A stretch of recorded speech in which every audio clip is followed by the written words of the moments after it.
6 Mei 2025, Menteri Kebudayaan Fadly John mengatakan penulisan ulang sejarah yang sedang digodok akan turut mengubah terkait sejarah penjajahan Indonesia oleh Belanda yang kerap disebut selama 350 tahun. Fadly mengatakan Belanda tidak menjajah Indonesia selama itu, sebab kata dia selama 350 tahun banyak daerah di Indonesia yang melakukan perlawanan kepada Belanda. Termasuk saya katakan soal 350 tahun dijajah itu, menurut saya harus diubah mindset itu.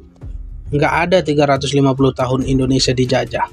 Kita itu melakukan perlawanan terhadap para penjajah, kata Fadly John di kawasan Jakarta Selatan, Selasa 6 Mei 2025. Kemudian sambungnya, di Aceh, di Sumatera Barat, Perang Jawa di Ponorogo, ada yang melakukan perlawanannya sampai 200 tahun.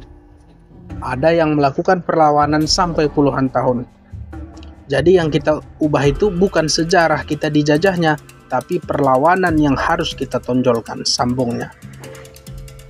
Di sisi lain, Fadly mengklaim penulisan ulang sejarah ini dilakukan lantaran banyak orang yang disebut tidak mengerti sejarah Indonesia.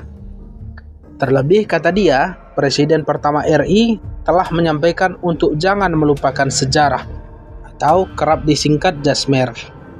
Kita harus gencarkan sejarah, dari mulai era prasejarah, proto-sejarah, sampai sejarah modern itu harus kita jelaskan, kata politisi Partai Gerindra ini.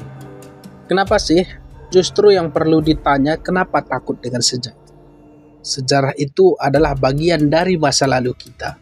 Kalau kita ingin tahu hari ini, kita harus melihat masa lalu, sambungnya. Adapun Fadly mengatakan penulisan ulang sejarah Indonesia ini ditargetkan rampung sebelum 17 Agustus 2025. Ketika usia kemerdekaan Indonesia menginjak 80 tahun. Jadi kesimpulannya, apapun itu, semoga tidak menutup fakta-fakta yang ada. Terima kasih. Wassalam.